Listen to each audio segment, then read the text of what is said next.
বাংলায় আপনি খুব জনপ্রিয়, এই বিষয়টা আপনার কাছে কেমন লাগে? আরে কি বলে মানে মানুষ আমাকে যত বেশি ভালোবাসবে, আসলে আমি তো আসলে মনে করবো আমি ব্লেসড।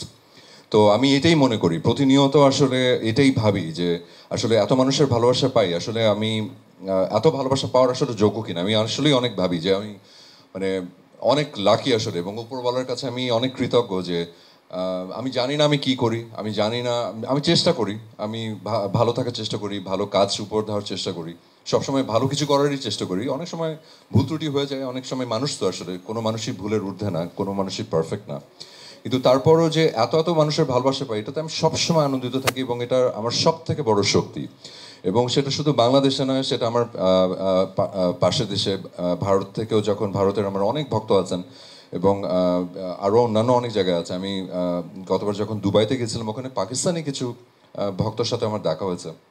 ওনারাও আমি জানি না কিভাবে বাংলাদেশের ওনার নাটক দেখতে পেয়েছে, কথা বলার সুযোগ হয়নি অতটা, খালি যে সেলফি টেলফি তোলা হয়েছিল। তো এগুলো আসলে যেটা হয় কি, আমি খুব ইন্সপায়ার্ড হই।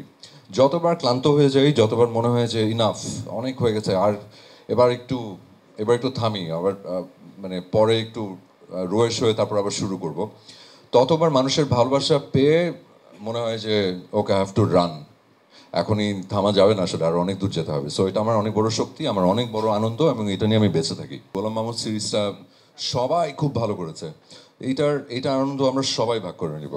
তো কেউ একজন ভালো করছে, কেউ একজন ভালো করছে না, সেটা না, ইটস আ টিম ওয়ার্ক। আমরা সবাই ভালো করেছি, এটা হচ্ছে সব থেকে বড় কথা, এবং সেটা দর্শকরা যখন সিরিজটা রিলিজ পাবে 13ই জুন, সেটা সবাই দেখতে পাবেন।